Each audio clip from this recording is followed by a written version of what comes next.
दे। सभी ने मिलकर भगवान को मनाया और भगवान ने एक पेनल्टी कॉर्नर दिलाया बाल भारतीय खिलाड़ी के पास। और भारतीय खिलाड़ी ने जैसे ही पेनल्टी कॉर्नर को गोल में तब्दील करने की हिम्मत जुटाई, एक लड़की चिल्लाई हाय। भारतीय खिलाड़ी ने कहा हाय, अब बाल इधर जाए या उधर जाए। मैं देख रहा हूँ स्टेडियम के कोने कोने दर्शकों से खचाखच भर रहे हैं। हॉकी के छोटे से भारतीय खिलाड़ी मार्केट में शॉपिंग कर रहे हैं। Ball in right half Germany के खिलाड़ी के पास, सिर्फ स्टिक बचा है भारतीय खिलाड़ी के पास, उसी को घुसा दिया। जर्मनी का खिलाड़ी चीखा और एम्पायर को पेनल्टी कॉर्नर दिखा, बॉल भारतीय खिलाड़ी के पास। और भारतीय खिलाड़ी ने जैसे ही पेनल्टी कॉर्नर को गोल में तब्दील करने की हिम्मत जुटाई, एक लड़की चिल्लाई हेलो। भारतीय खिलाड़ी ने कहा चलो। भारतीय खिलाड़ियों ने अपना तीसरा पेनल्टी कॉर्नर भी आजमाया, पर पदक तालिका में भारत का नाम नहीं आया। भारतीय खिलाड़ी खेल भावना से खेल रहे हैं, राणा सांगा की औलाद हैं, इसलिए 36 भाव खेल रहे हैं। क्या बात है, उन्हें विश्वास है ये गर्दिश भरे दिन कभी तो बीतेंगे और जब ओलंपिक में 3 देश हिस्सा लेंगे, एक पदक वो भी जीतेंगे। क्या बात है। कलेश जी ने कहा कि मैं ब्लैक डायमंड हूँ, यानी कि काला हीरा हूँ, और हीरे की परख जौहरी को ही होती है, जौहरी ने परखा। लेकिन मेरी पत्नी मुझको जब देखो तब कहती है स्विट्जरलैंड चलो। अच्छा, मैं कहा अमेरिका चलो। नहीं अमेरिका नहीं, स्विट्जरलैंड चलो। बाद में उसकी स्कीम समझ में आई। स्विट्जरलैंड में स्विस बैंक है और मुझको काला धन समझ के वहाँ जमा करना चाहती है। बड़ी दिक्कत है। आधी रात को हमने पत्नी को सोते से उठाया। अच्छा, और अपने तुलसीदास बनने का डिसीजन सुनाया। पत्नी बोली गजब कर रहे, रात को 12 बजे तुलसीदास बन रहे, सो जाओ, सुबेरे सूरदास बना दूंगी। भाई दबे, मैं ये कहता हूँ कि अभी फॉर टाइम बीइंग आप मेरे गुरु हो जी। तो चेला बोला गुरु।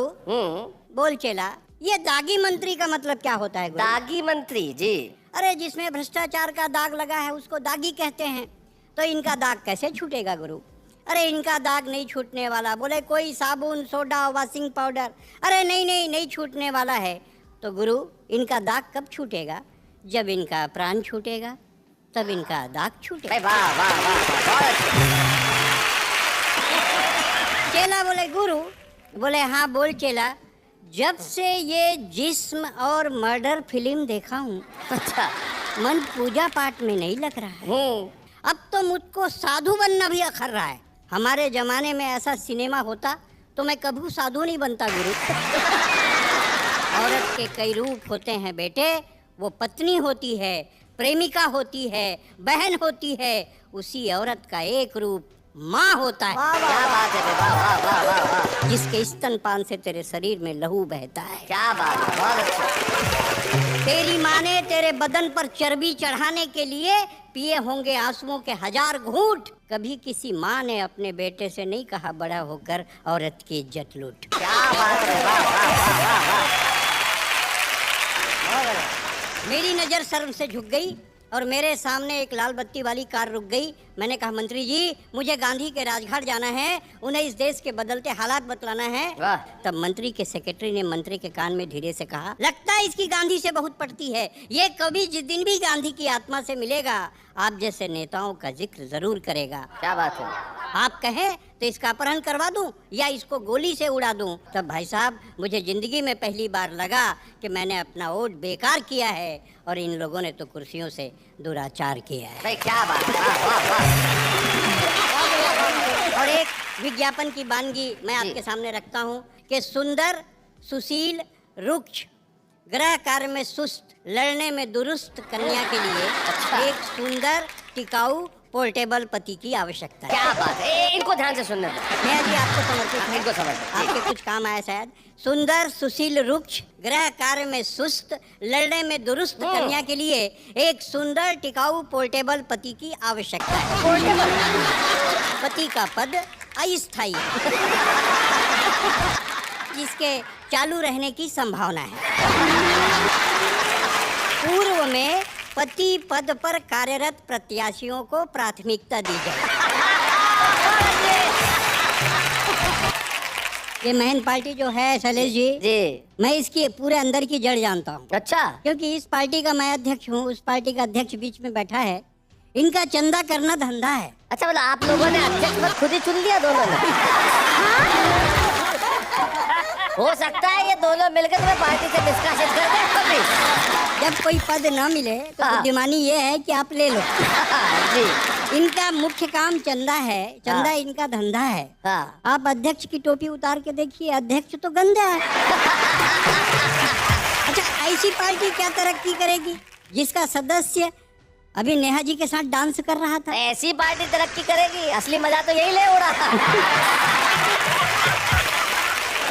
हमारा कॉन्फिडेंस बहुत तगड़ा है। ये जो सुरेंद्र पार्टी है, इसका कॉन्फिडेंस बहुत तगड़ा है।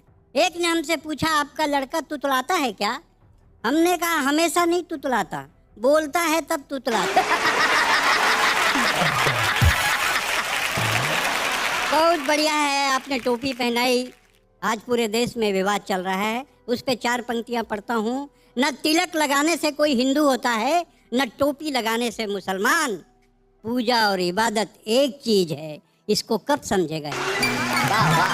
पूजा और इबादत एक चीज है, इसको कब समझेगा हिंदुस्तान? हमें आजादी है बेवजह बोलने की, हमें आजादी है मुंह खोलने की, हमें आजादी है दंगे करने और कराने की, हमें आजादी है राजनीति से पैसे खाने की, क्योंकि हम आजाद हैं। ये आजादी की परिभाषा है। ये आजादी की परिभाषा हो जाती है तब तकलीफ होती है, और हर नेता बोलता है कि मेरे को एक बार चांस देके दो, चांस देके दो। माँ बेटी लड़ रहे थे, माँ ने बेटी से कहा, तू ना बहुत तंग करती है, मैं तेरी शादी किसी काने से करूंगी। काने से करूंगी? उसी समय एक भिखारी आ गया, सिंगल हेडलाइट और लॉटरी पा गया। उसी समय एक भिखारी आ गया, सिंगल हेडलाइट और लॉटरी पा गया। थोड़ी देर खड़ा रहा, फिर बोला, जल्दी डिसाइड करो, मैं हूँ आदमी नेक, अगर मेरे तरफ बात हो जाएगी तो मेरे को मिल जाएगा ब्रेक। अरे एक बार मेरे को भी तो चांस दे के देख, एक बार मेरे को भी तो चांस दे के देख। हमारे देश में हर कोई नेता भाषण दे रहे थे। हमारे पहले जौन है तौन जो नए नेता थे, 5 स्कूल खाए, 15 अस्पताल खाए, 20 सड़क खाए। हम कमीशन मांगने नहीं आए, हम आज आए हैं आपके बीच। हम ज़्यादा खाने वाले नहीं हैं, दाल में नमक का जितना खाएंगे, और हम वादा करते हैं कि 5 साल आपको अपना ब्लैक फेस नहीं दिखाएंगे। हम आदमी हैं बहुत नेक, और हमारे कारनामों को 5 साल बाद जान जाएगा हर व्यक्ति प्रत्येक।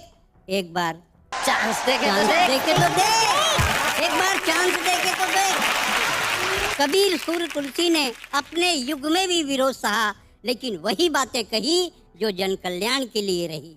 इसीलिए उनकी कविता घर घर दोहराई जाती है। कौन कहता है अच्छी कविता चैनल पे सुनाई नहीं? कौन कहता है अच्छी कविता चैनल पे सुनाई नहीं जाती है?